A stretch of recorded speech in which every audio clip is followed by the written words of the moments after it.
And we're live. Thank you, everyone. Welcome to the second episode of the bi-weekly Improper Factions podcast, or also known as the What If Gaming podcast. This podcast is aired live every week on Saturday at 5:30 p.m. Eastern Standard Time. We're 2 minutes late this time, not 2 hours. I'm your host, Cole Smith, but you might better know me as the Film Smith. I'm joined today by Josh, a.k.a. Recon Monkey. Say hello, Josh. Hey, what's up, everybody? And I also have with us our guest from our Discord server and somebody who's looking at joining Improper Factions, CJ, a.k.a. Nova Arrow. What's up? All right, so let's get started.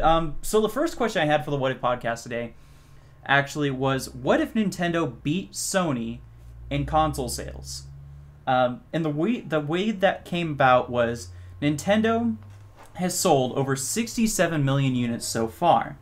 To beat Sony, they're going to need over 100 million units total in its lifetime. But you got to think, Nintendo Switch just came out this year. They're already at 67 million. Yeah. And it's gonna be a lot that's gonna go through. Analysts are predicting around 110 million units sold, and if this happens, it'll be in the realm of the Game Boy and the Game Boy Color in terms of sales, which are both, ironically, Nintendo products. Yeah. And I mean, the Switch is interesting in and of itself because it's the first console game that isn't just a console system.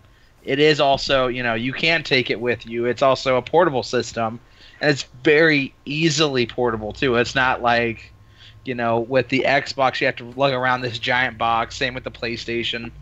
Yeah. Good luck getting a PC unless it's a laptop. Right. Right. But so it has an edge to it that a lot of the other consoles don't.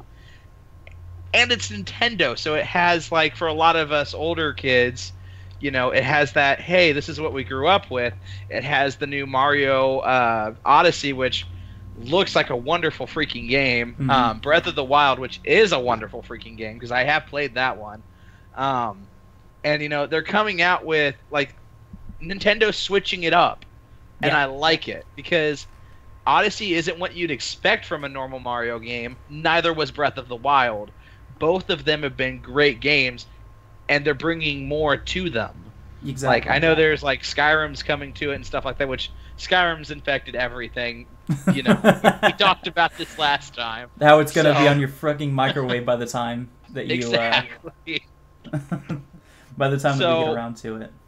Yeah, exactly. So, it's coming to the point where Nintendo is like, okay, we realize we could be one of the big contenders. Let's show them what we've got. And I think that's what the Switch is doing. So could it technically surpass the Sony sales? Yeah, I could see it doing it, especially, if it's bringing in, like, the younger generations and stuff like that, like it is. Yeah. I think that's something, pretty key to hit on is that, they brought in Skyrim. They're bringing in more third-party support. I think this is the first time we've ever seen Nintendo so gung-ho about third parties coming to their system. Oh, yeah. And it's a beautiful thing, because that's been Nintendo's biggest downfall for the past however many years, is they're like, no, we just want our games on our system. Yeah. We don't want anyone else's. And it's like, but Nintendo... You don't understand. We want other games on your systems because you make great systems. Mm-hmm. You've had a couple of little downfalls there with, the Wii U and stuff, but we're not going to judge you for that. Just give us our third-party games and we'll love you. That's all we need. And they're like, okay, well, maybe we'll start bringing third-party games into this one. They have, and it's a beautiful thing. God damn it, let us love you. It's definitely a game changer that they're throwing out there. It's definitely going to throw a curveball where Sony and Xbox has to catch up. Yeah, absolutely. Now, something that is interesting to me is that this, I think, might be the first system that we've seen where we're going to see a large adoption of more than one system per household. Mm-hmm. And I think that's because of the handheld. Oh, yeah. I mean, I can say for myself, especially, and I know a lot of people hate me for this, my family is a bunch of gamers, all of us. So I have 5 or 6 Xbox Ones in my house alone because we all play. Each of us has our own computer. Each of us, like, I have, every single Nintendo console from the original Nintendo to the Switch. Mm-hmm. And, I have the original Xbox to the Xbox One, Xbox One X. My dad bought 2 of those, one for him, one for my mother. I have a lot of consoles from lots of different, like, I have all the Sony consoles too. Right. It's, you can see the progression, especially in my household. And, the Nintendo Switch, especially, another edge they have is they're cheaper. Like, it's, what, $200-$300 for a Switch? Mm-hmm. It's $500-$600 for a One X, and it's still $500-$600 for a regular PlayStation 4. And then if you want maybe a PC, you're looking at $1,000. Yeah. I will definitely vouch for that, considering I put out $2,600 for my own PC currently. Yeah. Exactly. So it hits a price point that a lot of families, I think, are gonna relate to having. I know we just bought one. My niece's birthday was this last week, and we bought one for her. She's never had a game system, never had a console system, never been really exposed to that too much besides maybe some mobile games on, her father's phone or something like that. Mm-hmm. She picks it up and it's like it's immediate, They immediately know exactly what they're doing with it because it's so tablet friendly. So simple too. Exactly. And the price point makes it easy to buy them. They can't manufacture them fast enough. Which is definitely going to be a uprising for them, because if they can't make more than what they're selling, as soon as they get that production up, they are just going to hit the shelves and be gone immediately for more to be stacked. Yep, I think that's something that is going to be really interesting. If they keep this up, it's going to be something that we can look forward to. I know Nintendo's mentioned that they want to increase production on it. Yeah, I mean, I definitely expect to see a lot more. Nintendo Switches in everybody's gift of, or what do you call it, like Christmas list, pile of gifts. Yeah, underneath the Christmas tree this year than maybe an Xbox One X or a PlayStation 4 combined. Yeah, like because it's just like you said, it's easier, cheaper, and there's not as much to it as there is, like especially even with the Xbox to a. Nothing against Xbox. I absolutely love my Xbox. Worship the ground it walks on. Not that it walks, but it has a subscription to it. So does the PlayStation if you want to actually experience everything. And a multiplayer verse. Yeah, the Nintendo, it doesn't. It doesn't really have that multiplayer to it. But not everybody loves playing the multiplayer 24/7. So. Yeah, definitely. And that's something you brought up. With some other consoles. With the Nintendo, it kind of releases in a weird spot, too, that I think helps its sales. Because it doesn't release in the same standard generation cycle that you see with Sony and Microsoft. With a PC, you get a new graphics card basically every year, and you probably upgrade that. Nova, you can help me on this one. Maybe every, 3 to 5 years you'll upgrade your graphics card, would you say? Depending on which one you're going for, and if you want to just keep upgrading as they bring them out. It all depends on what specs you're wanting. If you want to keep going and making it look even better, a lot of factors pull into that one. Okay, so we'll just say the average is 5 to 6 years that you'll upgrade. Yeah, about 5 to 6, 5 to 7. 5 to 6, you'll upgrade some parts in your PC. I think the standard generation acceptance right now is 8 to 10 years on consoles, but Nintendo runs an 8 to 10 as well, except they do it in the middle of when Sony and Microsoft release their stuff. So at that point, most people have grabbed their 2 consoles of choice. They've grabbed their Sony console if they wanted to be multi-platform. Then they'll grab their Microsoft or vice versa. If they have their PC, they already have that budgeted out and everything for when they're doing that. But the Switch or the Microsoft, or I'm getting my companies mixed up. Nintendo, they just kind of drop it halfway between, and it works for them, I think. It does, because they don't have the competition. Yeah. Like, you have, Microsoft and Sony are at each other's throats every single 8 to 10 year cycle. It's like, oh, we have the better console. Oh, no, we do. And then you just have Nintendo kind of slipping in that little sneak, and everyone is just hitting on that hard when Sony and Xbox are busy with each other. Yes. Exactly. And I'm wondering if that the One X and the PS4 Pro aren't maybe the answer to that.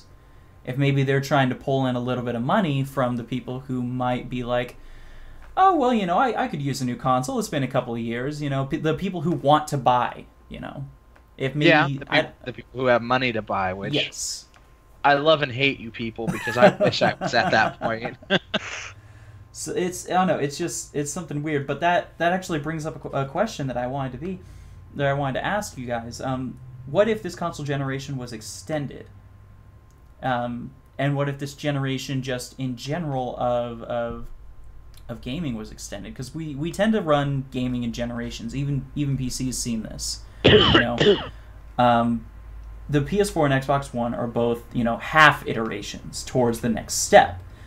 Yeah. And there's a lot of wonder on. I mean, you look at games that were on the PC, the 360, and the PS4 or the PS3 towards the end of their life cycles, right before the next generation of gaming came through.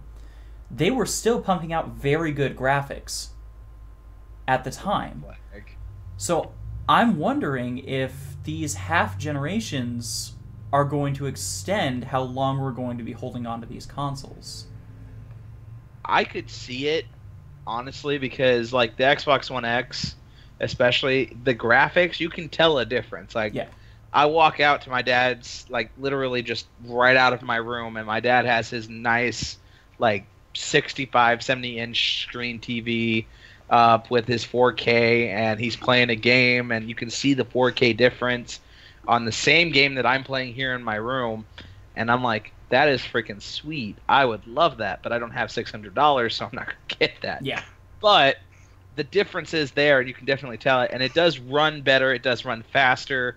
I mean, I've looked at the specs. I've drooled over the specs because they're amazing, at least for the Xbox One X. The PS4 Plus, I have looked at some of the specs. I haven't looked as in-depth to them, but they are much improved over the PS4 as well. Mm-hmm. So I could see it extending, but all in all, it mainly comes down to Xbox and Sony.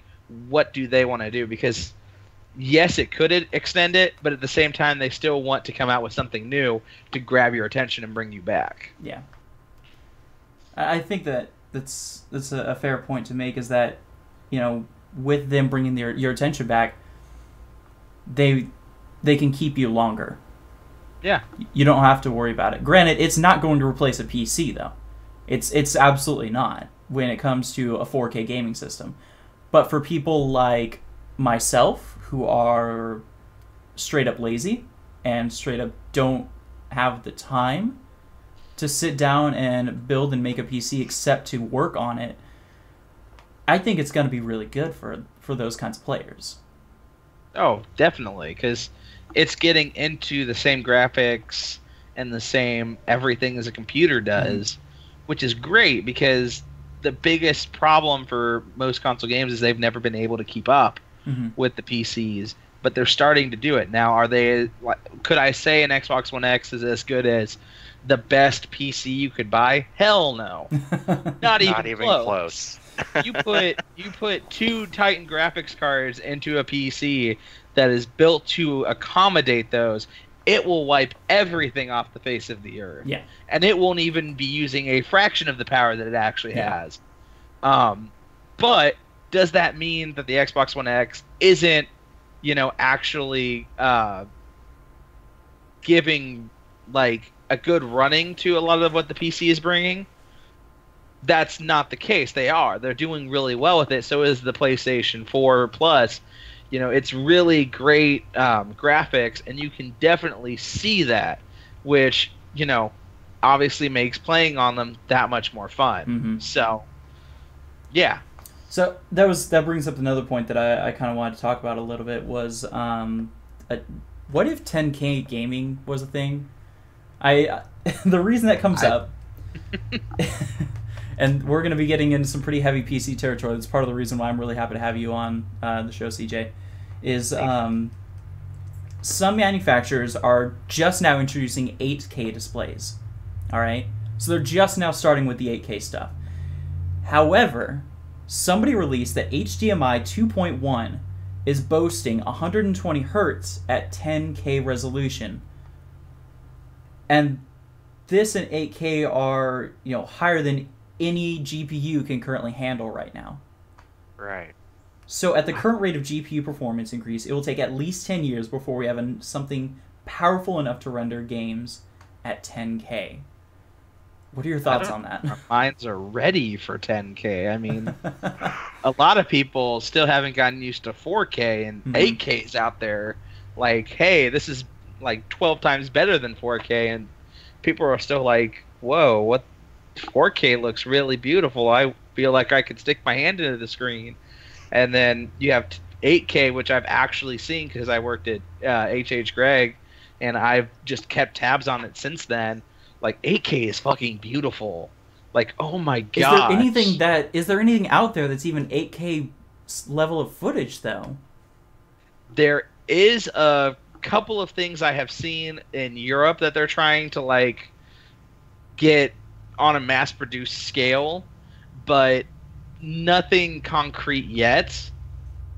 But, like, and then you start talking about 10K, and it's just like, if 8K is this much better than 4K, 2K more, that's like, are we ready for this?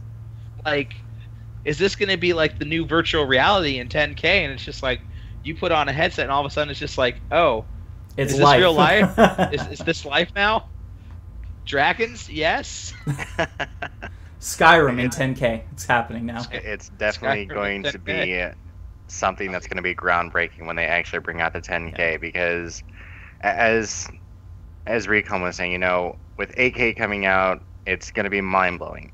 You add that extra 2K, and people are not going to want to leave their houses because they're going to be so in-depth in just how good the quality is going to be. Yeah. I know my first thought with it was virtual reality. My second thought, though, was, and we're just talking about just 10K displays in general, this does relate to gaming, but I worked at a TV station before I started doing my freelance work, before I started doing my video editing on my own. One of the things that I was there for was the upgrade from standard definition to just straight HD 1080. And that was a $2 million upgrade on a small station. Yeah. I can't... Who's the streamer? Technically, this entire channel is the streamer, but Filmswift Studios is the person hosting this. We all stream. Yeah. Yeah. But yeah, it's so. I guess the biggest thing is that it costs $2 million just to get our TV station up and running to 1080. And like you said, that was a small station. Like, just imagine what a big station takes to get that. Like. Yeah. Dare I say it, Fox or, CNN, those really big news stations, it's like, how much does it take for them to get from standard to 1080 to 4K to whatever comes next? It's kind of mind-blowing how much money goes into that. Yeah. Yeah, I think that, I don't know, you can probably help me a little bit with this one, CJ. For PC gaming, I know that 10K is being touted as not the new standard, but the new high end. It's encroaching on maybe becoming the standard. Is that true? Is it still pretty high end for the PC market? I couldn't entirely tell you because they just keep changing things up. First you hear 8K, 10K. Next we're gonna hear something about 12K or even higher. 16K. Yeah. I would say right now, probably, not to interrupt you, CJ, 10K probably still is the high end. Okay. 8K would be like your, more, hey, this is, not as high end, but it is still. And then 4K is definitely kind of the middle ground where it's like, this is a good computer. If you have 4K, you're doing okay with your life. If you have 8K, you're doing great for yourself. And if you have 10K, then oh my geez, you're freaking rich. What are you, like, what do you even need this for? How do you even get a 10K setup? I mean, that's got to be multiple graphics cards just plugged in at that point, right? Like, you have to be running SLI or Crossfire to make that work. I mean, like I said, get two Titans together. I don't think two Titans would have any trouble with 10K. I still don't think there's, like, we haven't reached the limit of what the Titan can do. Yeah. Because it's just such a strong graphics card. Two Titans could probably easily run 10K. A Titan by itself could probably have a little bit of trouble, but it would still probably run that 10K pretty okay. Mm-hmm. Two Titans, I don't think we've reached where that can go yet. Okay. All right. I would definitely have to agree with that. With everything that is being dropped with the Titans, they have an extreme amount of power, and it's not even being tapped. That's untapped potential that we've dug up, but we really haven't seen its full force. Exactly. All right. So next topic I wanted to run off to is, I know this is kind of doesn't smoothly transition, but segues are hard. Does it ever? The last three were good. I thought I did a pretty good job. We did, but I remember last week, and last week was rough. Some of the ones last week were just like, hey, so off topic, let's switch to this one. What if gamers could not get mad at developers all the time? And this is coming from, because I think... Not possible. This is coming from the fact that we've had two developers right now really screw the pooch on working with their community. We had just two. Two big ones that I'm aware of. You can tell me more. Chat can tell me more too as well. But it was who was it? EA with Battlefront 2. They screwed it up 3-4 weeks ago. And then Bungie recently really pissing off their fan base, which granted that was a slow boil. That's been coming for a long time. But I mean, as a Bungie fanboy, yeah. Dead by Daylight. Did Dead by Daylight do something wrong recently too? What did Dead by Daylight do wrong? I actually have not been heard of that one. All right, so we got somebody in chat telling us Dead by Daylight screwed up, and we're gonna wait for that. But while we're going ahead with that, I mean that brings us to the question: are gamers just natively toxic trolls? Is that just who we are as a soul? I would say that's all of us. I do definitely say that is a giant part of us. At least the part that speaks up. Yeah. Like that's kind of where it gets hard, because the people that speak up are always especially with the internet nowadays, it's a lot easier for the trolls to speak up and be like, hey, so we do have some issues with this game. We'd love to discuss them with you peacefully. Then you have the trolls that come in, who usually are a much smaller part of the fan base, that are just like, oh my gosh, this game is crap, you're crap, everything's crap.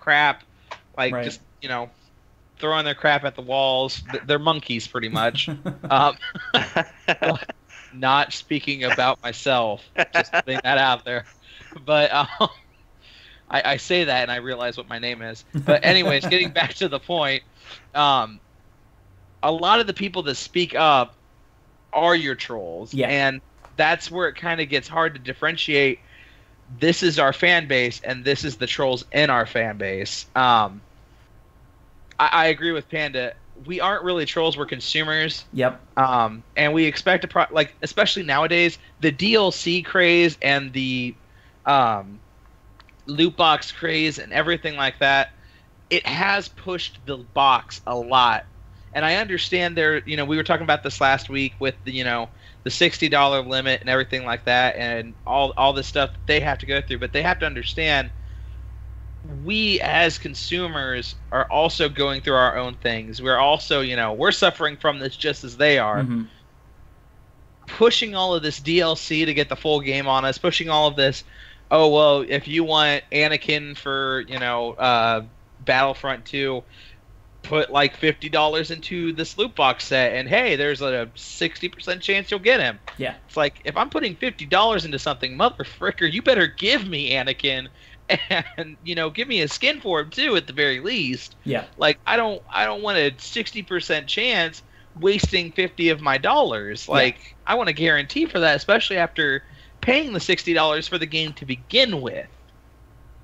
Yeah. And that's definitely where a lot of games are falling off now with a lot of companies, is they're selling out games, adding the extra DLC with the extra cost to it with the mini transactions, and then you're pretty much getting a game that's not even fully complete yet.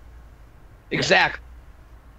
And that's where a lot, like, especially the older generations, not trying to separate the younger and the older from each other, but we grew up with completed games. We grew up with, there was no DLC. There was, like, some of us, we grew up with, there was no guides on the internet for how to beat this.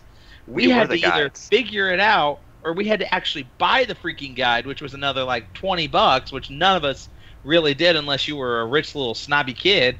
But yeah. So we spent a lot of our time figuring out how to beat these things, figuring out how to do this, and enjoying a full, complete game. We went to Burger King and we got a full burger. Now it's like, when we go to Burger King, as like the game industry, we get like the buns with like maybe a patty, maybe half a patty. Hashtag not sponsored. Not sponsored. We have to buy the lettuce, the tomato, and the cheese to make it a full like burger now. Okay. And it's like, oh, and don't forget the fries and the drink. Now, and that's I don't know about the fries, but I'll go with the drink. You brought up something interesting, because I remember the first game that I ever saw that had DLC was Fable. I was a huge Fable fan. I loved it to death. I played the original Fable on the original Xbox. Oh yeah. And I loved it. And I remember walking into a GameStop, and I remember walking over to the used game section, and I see this little section, and it has Fables: The Lost Chapters. And I was just like, what, is this a new game? And so I bought it, and I'm playing through it. I'm like, no, this is the same game. What's different? And it's until the end when I get to the DLC section. That was the first time that I had ever seen DLC.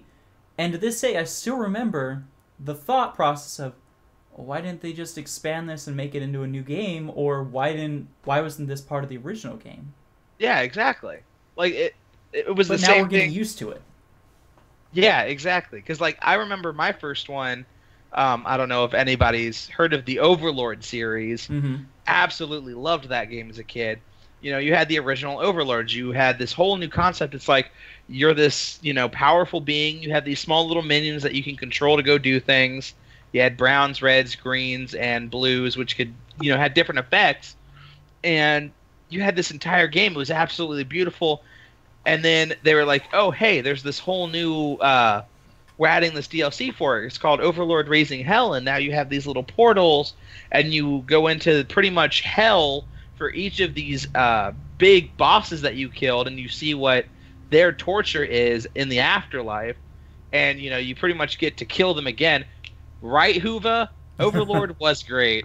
Yes, I'm glad someone knows what I'm talking about. I know exactly what it is, too. But, my first thought was the exact same as yours. I'm like, I kind of feel like after playing this, I missed out on some of the story because I didn't actually buy the DLC for it until like after Overlord 2 had come out, and like I was like, well, okay, maybe they'll explain in this one what happened to the original Overlord, because they're just like, oh well, he kind of went away, and I'm like, why though? And they never explained it in 2, but if you actually play through Raising Hell, it actually explains what happens to him. He gets trapped in, pretty much the underworld and everything, and it's like, I would have never known this if I hadn't played the DLC now.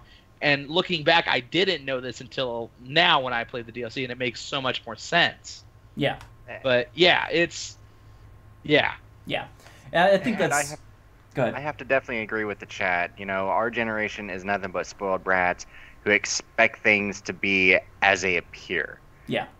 Back in the old days, it was, I'm not looking at appearance. I'm going by what I can actually experience from it, see it. It's, if it's not all there, I'm going to investigate and make sure it is all there. Yeah.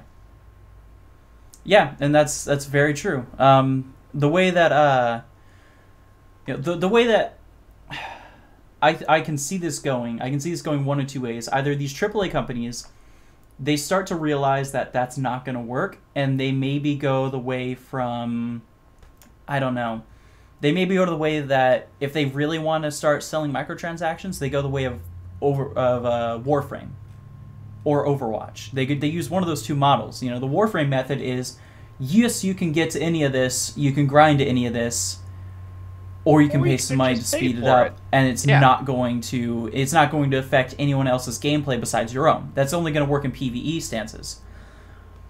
But they could also go the Overwatch way, which is cosmetics pure, just nothing else. Mm-hmm. And I can see that's the only way I can see AAA's getting out of this and still being able to keep their microtransactions. Either that, or they're actually going to have to start, ponying up and starting to go back to the way gaming should be, and that's going to be a scary thought for them.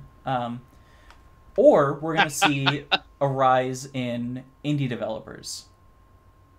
Which we're already starting to see as we speak. Oh yeah, indie developers are starting to take a really big part of the money from the AAAs, and I kind of agree with what I'm sorry if I'm getting your name wrong, Huva11. I agree. When I was a kid, it was all about the gameplay because graphics, they weren't the best, but the gameplay was good. The pointy tits. You could pop a balloon with her tits, like damn.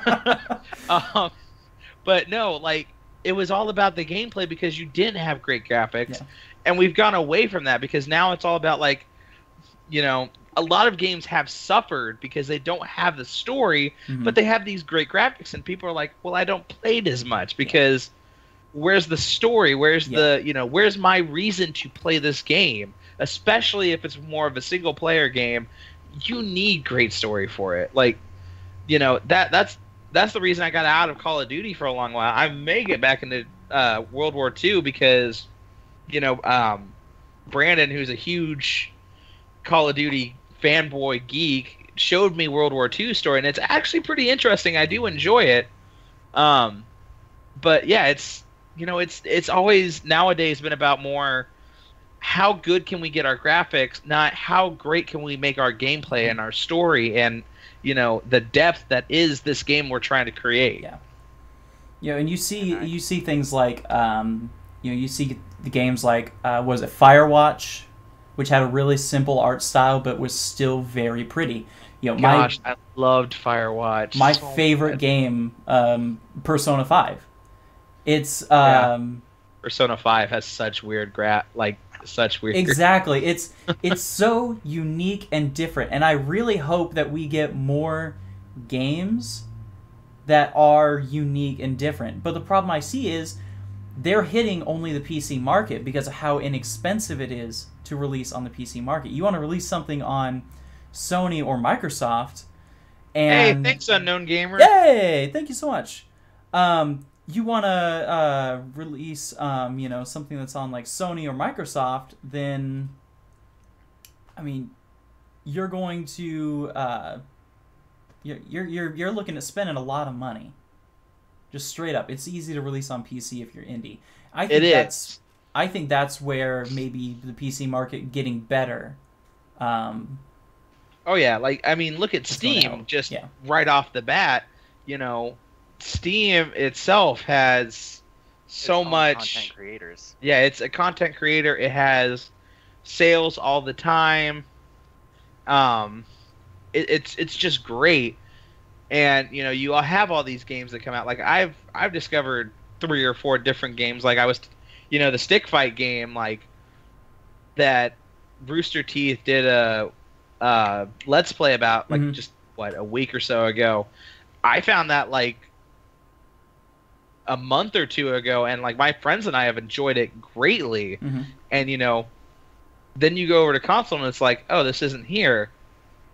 I would have never discovered it if I had just been a console person. And their Halloween thing was so much fun because they had a little pumpkin drop, and you literally became a mini boss in this game, all about killing each other.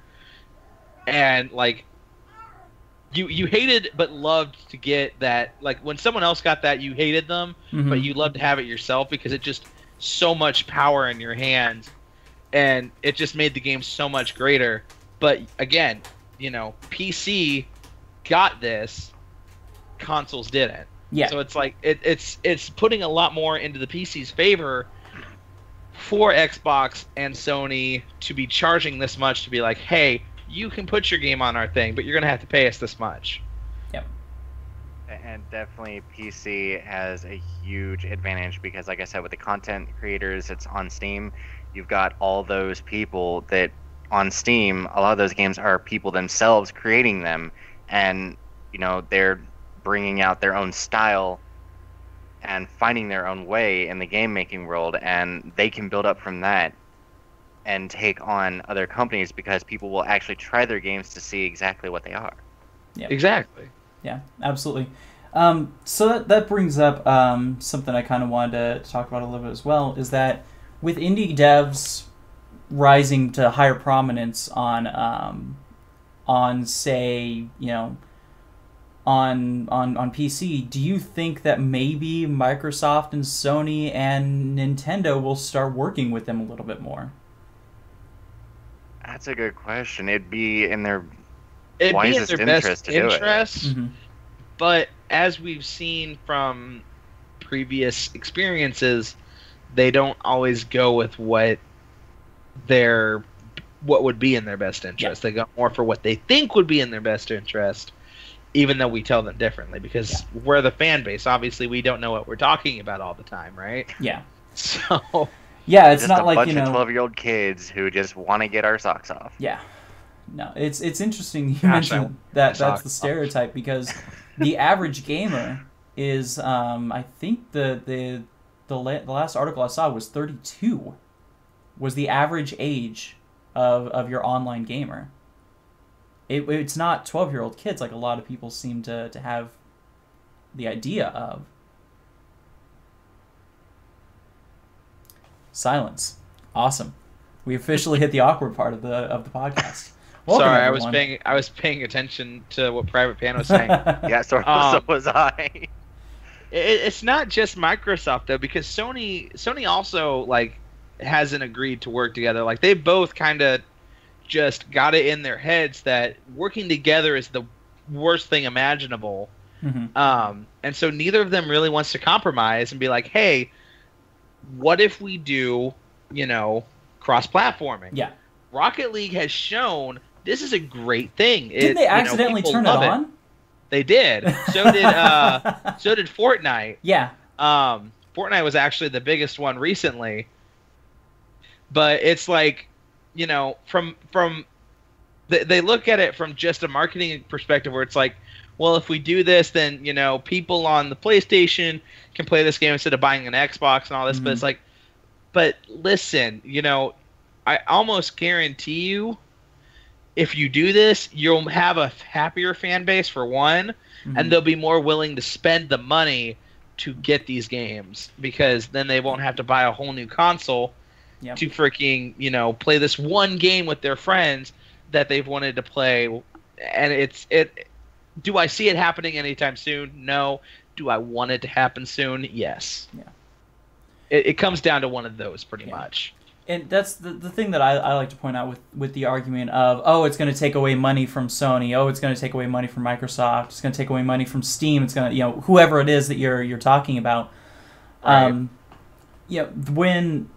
When you really think about it, the person that you're trying to get the money from is such a small amount of the market. Because when it comes down to it, I'm always someone who, whenever a new console generation comes out, I buy Microsoft first. I just like them more. Yeah. It's where my friends are. I'm buying it where my friends are. I'm not going to buy a PS4 because you've got an extra skin in Rocket League or you've got an extra mission in Destiny 2.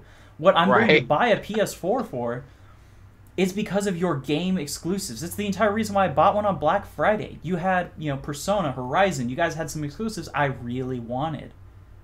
And that's where... So it gave you a reason to buy the PS4. Exactly. It gave me a reason to go out and get it. And it wasn't anything it wasn't anything like that. So I don't think cross-play, especially on multi-platform games, is going to hurt anyone, because all you're doing is just making your fans happy. And I mean, Microsoft has already kind of started. Not to interrupt you again, CJ. I feel like I do that a lot. I apologize. But Microsoft has already kind of started, at least with the PCs, because they've started the whole, hey, if you buy this thing on the Xbox, you can use it on your computer too, as long as you have, your Microsoft account linked up. Yeah. And that is a great idea. That is a wonderful idea, because, I would love to play Rocket League on my console every once in a while, but because I bought it on my computer first, I've never had, I'd have to buy everything that I've already bought there over again, and I don't want to spend that money. Yeah. I absolutely adamantly refuse to spend that money, because there's 20 other things I can spend it on that would be much more worth the time and effort that I have put in for that money. Yeah. So there's definitely been shown there is great interest in it, and like you said, it wouldn't hurt them to do it. The problem is they're stubborn, and they're not just stubborn; they're stubborn little kids that don't want to give up their toys. Yes. Absolutely. And it all dwindles down to money in the marketplace. They're all competing against each other just to say they're a bigger company. Yeah. Exactly. Just to have a penis swinging. A big old trophy. Yeah. Absolutely. So, something I kind of wanted to... I've been nervous about talking about. I wanted to talk about this last podcast, but I figured this was a little heavy for the last one. So... We'll talk about this, and I don't want to talk about this partially because it's a sausage fest on this podcast, but I feel like it's something I want to bring up, and that's that, with all this harassment and everything that's going on with, with Hollywood and everything like that, we really don't address some of the harassment we see in video games a whole lot. I mean, have you guys ever been online and just, The amount of times I have been online playing with, one of my female friends, and everyone hears that she's female, and she's like, oh my gosh, you should totally go in the kitchen and make me a sandwich. And I just kind of look at them, and I'm like, I will end you. Shut the fuck up. Yeah. Because, no, it is bad. And it's not as rampant as I'd say it was, when, College Humor was doing the videos over it. Yeah. Sorry. But it still is there. It's, a lot of people just still can't get it through their head that women like playing video games too. Yeah. It's not a male-dominated thing. It's actually, it's 48% women, 52% men that play video games. Yeah, it's a lot more females than I think they're realizing. And, we don't dominate it like we used to. It used to be only men play video games, and, every once in a while there's a woman here, but now it's no. 48% of all gamers are women. Yeah. 52%, 4% difference. Yeah. That's it. Yeah. And with how much, just going into random facts I know about how, women population is increasing over male population, that's probably going to flip at some point here really soon. So it's does this need to it's the same argument about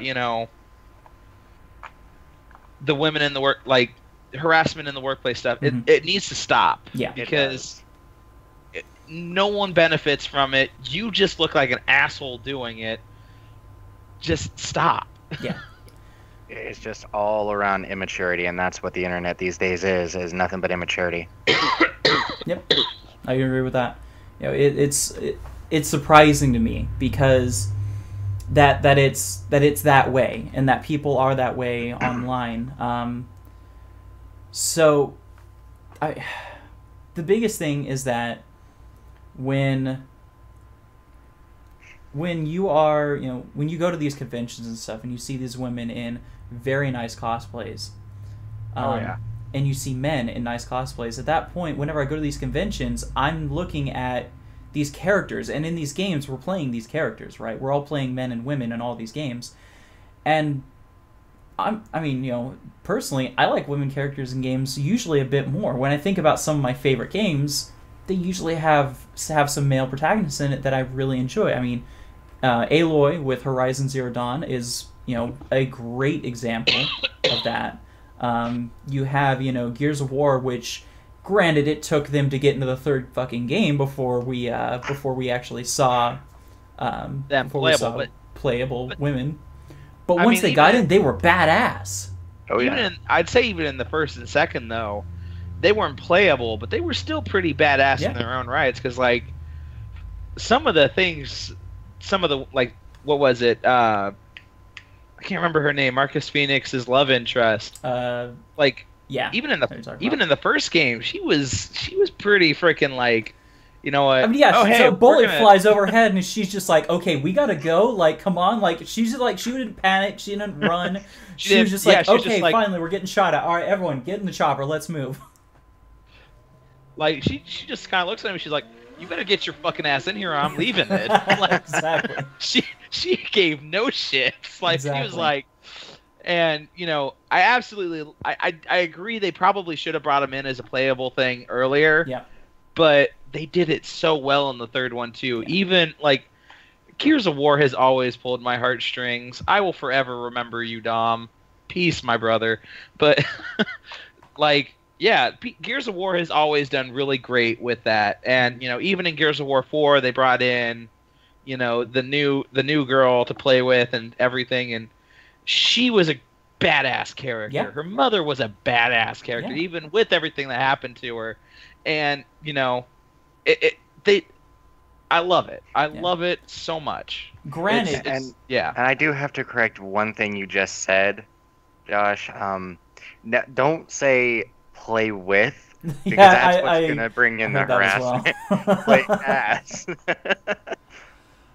I mean, I never played as her, but she was definitely always in my fire team. So that does bring up something though. I think once we get past some of this hurdle of, you know, of we'll see harassment in game space as well, we do have to realize that not every single game has to have a male in it. Not every single game has to have a female in it. Not every single game has to have a white guy, and every single game has to have a black guy. You start telling the stories, and you put the characters in that deserve to be in there. And not every single game has to have a love story in it. Yeah. Just putting that out there, yes. Too. Please, can we stop this? I'm surprised that our Guardians were making out with ghosts in Destiny 2. Oh my gosh, that would have been the line for me. That would have been the line right there. I'd just been like, nope, done. Nope, done. I do not need a love relationship with my freaking ghost, okay? Even if I am a robot too. Your Exo comes and he just goes, Guardian down. And then winks and then flies off. And we've officially reached the not so nice part of the podcast. The not so PG part. Yep. Yep. Okay, kids, time to go to bed. Yeah. All right. So I guess, you know, I'm running out of topics here. Do you guys have anything? Because I think I got one more on me before I'm out. I mean, jeez. I asked you guys to bring topics with you on this one. Okay. I mean, I don't know. The biggest one I have, it's not really game related. Okay.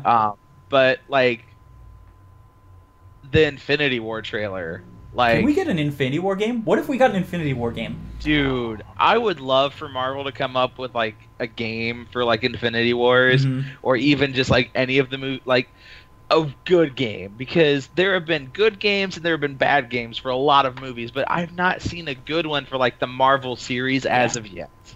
I want to be Spider-Man fighting next to the Hulk, or next to Thor, or next to Iron Man. Man, I would love to play as an amazing Doctor Strange if they could get that. Yes. Going through different dimensions within your mind. Oh, I would melt. So, if they could just do that right, that'd be wonderful.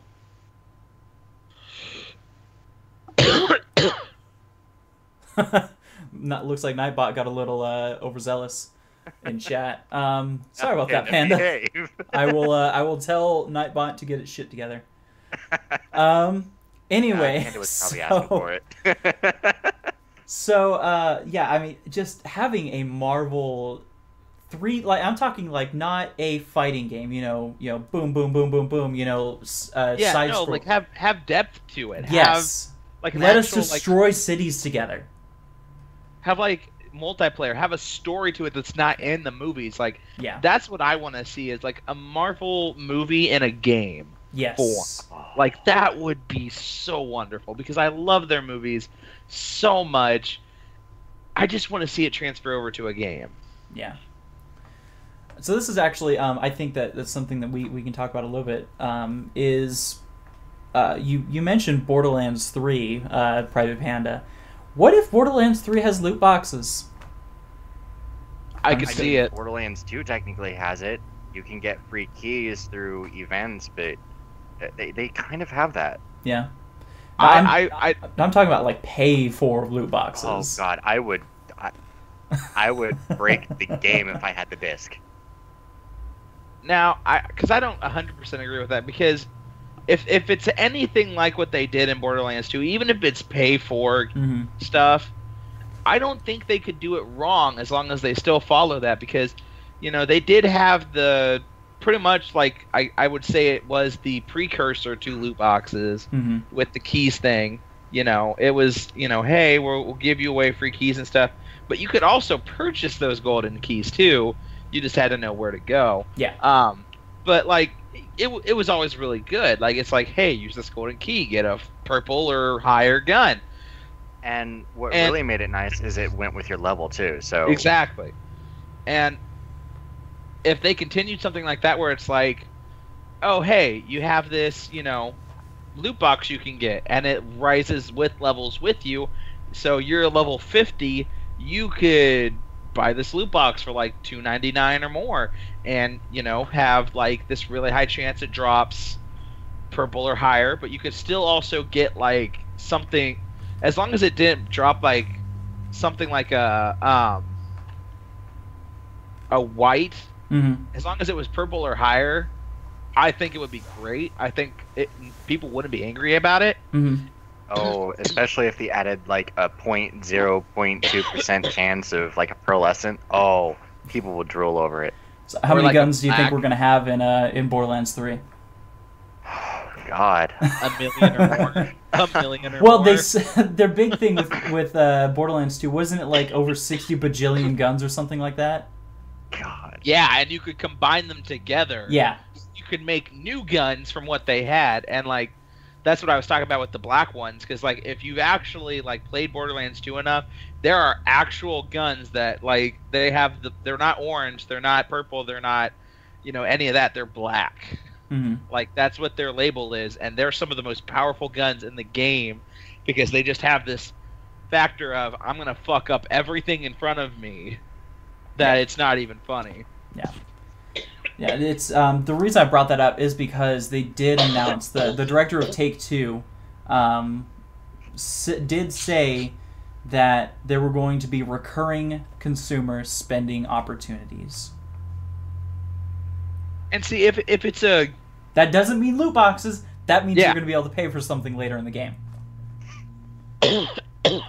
I like that they're trying to find ways around saying the word loot box, though. Like, I'll give them points for creativity on that. As somebody who does marketing for a living, I just love the wordplay that they're running with lately. Well, they kind of have to. Yeah. Because loot box has become the new dirty word. Yeah. So fast. Yeah. So we're going to go ahead and open this up for topics of discussion, kind of like a lightning round real quick. Want to start doing this if we have any viewers on our podcast. So Private Panda wanted to talk about homophobia in gaming a little bit. It's a big issue. It's probably, I'd say, up even higher than the women video gamers. Homophobia is a real thing. We haven't even begun to address it in real life, and it's taken us so long to address women, abuse in real life. Is it something I want to see come about quicker? Yes, because I don't believe anyone should be treated horribly like they are. Yeah. Is it something I see happening quicker? No, unfortunately not. As much as I would love it to, it's kind of one of those things where it's like you'll find great people online, but you'll also find the really shitty ones. Yeah. And as a member right now, of there's not much we can do. As a member of the LGBTQ plus, I experience that firsthand. You will find the nasties when you're in one of those communities. Yeah. And it's it's something that I think, we can go back to kind of what PewDiePie or Felix, whatever, I can't remember, don't even know how to pronounce his last name. PewDiePie, everyone knows PewDiePie. When he got in trouble for saying that on his Twitch stream. And this wasn't the most recent one that he got hit with. This was the one before it, where he flat out said, wow, that guy's being a, I don't want to say the word on the podcast, but hag, except you know what I'm trying to say. Oh yeah.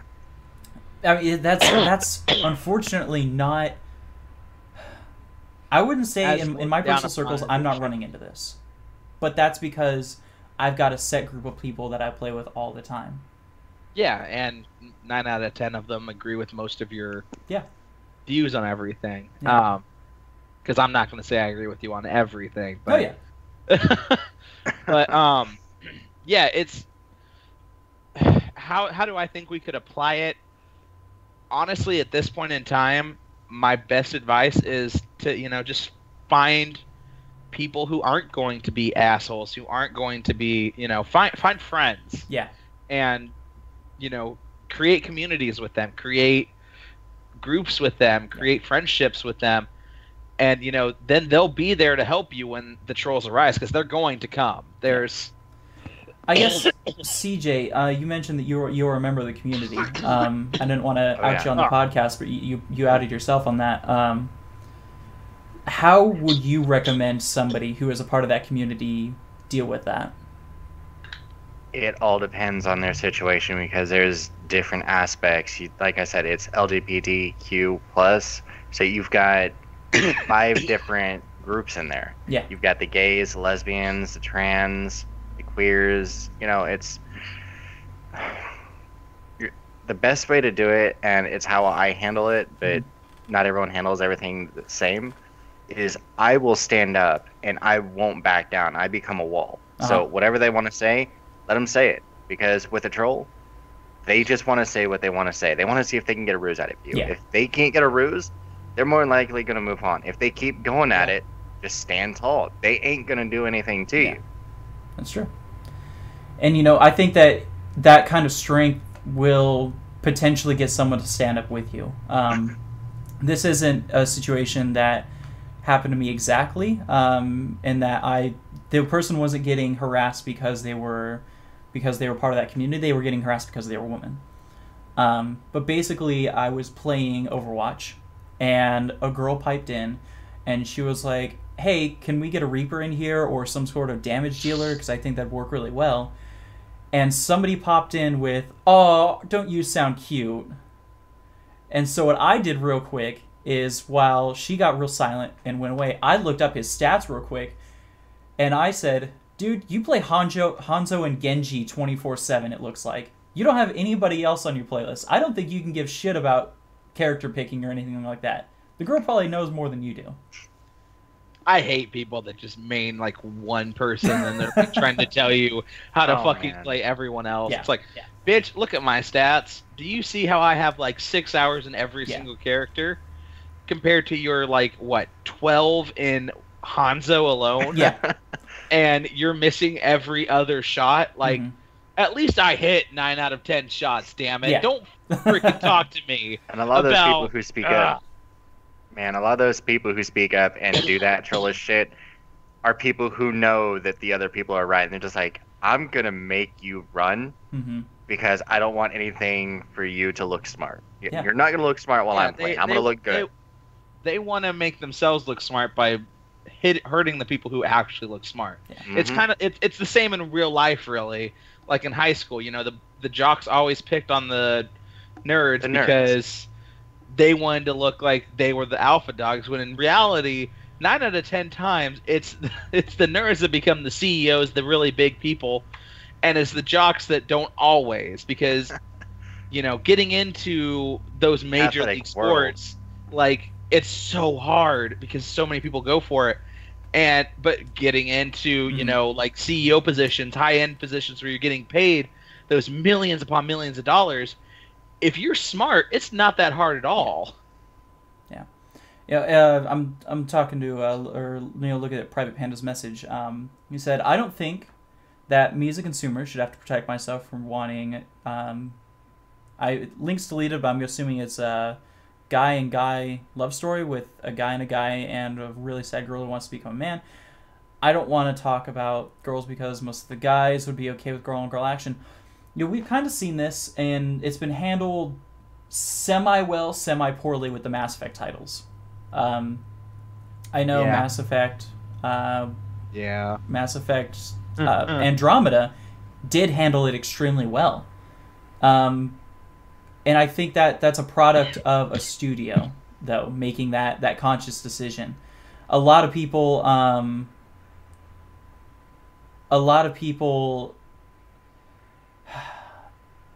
gave Persona 5 some shit because there were two very good options to insert male-on-male relationships. However, when the studio was asked about it, they said that's just not us. They said we support that, we support the LGBTQ community, but our character himself is straight. We ruled that when we were designing him. And I don't know if that was necessarily the right decision to make for them, but that kind of goes to what I was saying, I think, a little bit earlier on. Not every character has to be a straight white male. Not every character has to be the most diverse person. Yeah, but in that same sentence, you could also say not every person has to be the exact opposite. Yes. And on that one, it kind of, unfortunately, comes down to, like, from where Private Panda's saying with the whole, love story between a guy and stuff like that. Unfortunately, the biggest problem with that is it comes down to the actual people making the game. Yeah. If you look at, there are a lot of indie games where there are exactly those types of situations. It's a love story between two guys. It's a love story between two girls. Not in the sense that, all guys like that. Life is Strange. Life is Strange, yeah. Indie does really well with that. The problem is none of the big games really do. Yeah. None of the big companies really do. Because they don't want to deal with that kind of backlash. Publicity. They don't want to throw their hat in just yet. And, like you said with the whole Mass Effect Andromeda, I haven't actually played it, but I have seen a lot of the cutscenes, and they did do, from what I saw, a really great job with that. Mm-hmm. I thought the story was really well done in that retrospect. The relationship was a good relationship. But, yeah, I agree. With the Mass Effect thing, their sales did drop after after people found out about it. After people found out about it. And that's at that point you have to deal with a society that is having the problems with it, not necessarily your gaming culture. That's a society thing, I think, and that's something that we as a society need to fix in ourselves, and then gaming culture will get better from it. And that's the thing. How long is it going to take for society to, fix all these issues? Racism, socialism, for all of it. A long time. It may never happen in our lifetime. Exactly. And, coming from a Christian who is very much into God, very much into all that, you can't use the Bible as a thing against LGBTQ, all that stuff. You can't, because first, the commandments, especially, love thy neighbor as yourself. Yeah. That doesn't say love your straight neighbor. Love your straight neighbor as yourself. Yeah. Don't love the gay one, but love the straight one. No, it doesn't. It says love your neighbor, and so it's kind of there is no unless there's no there is no but there's no but after. So it's like I kind of no specification, if you will. Yeah, there is no specification, and that's where a lot of like my fellow Christians kind of piss me off. It's like I absolutely hate how Christianity has made itself look in the media, because a lot of us aren't that way, but it's the social media versions of us that are very outright, very outspoken. 9 out of 10 of us don't care. Yeah. It's like, you want to date a man, you want to marry a man, go ahead. Yeah. You want to, date a female, marry a female, and you're female, go ahead. We will love you just the same. That's what Christianity at its core is about, is love and nothing else. Yeah. Yep. All right, we're actually we're over time, so we gotta wrap this up. I really hate wrapping it up on a good topic like this, but we can start this again. We could spend another hour and a half. Yeah, we could spend another hour and a half on this, but we will be back 2 weeks from now. Which is I'm going to get my dates wrong again because we spent like 30 minutes correcting me last time on the last 16th. podcast. So yeah, it's going to be the 16th. Yeah, the 16th. All right. And that will be not the last podcast of the year. The 30th will be the last podcast of the year. That'll be probably our Game of the Year podcast on the 30th. The 16th, we'll have a normal podcast. Game of the Year will probably be a bigger one. But we'll be back on the 16th at 5:30 p.m. Eastern Standard Time. You can find us on Twitch. You can find us on YouTube. You can find us on Facebook, on Twitter, on everywhere. All the platforms. So go ahead and find Improper Factions. You can also find the people that were on this. Filmsmith, I'm on all those places as well.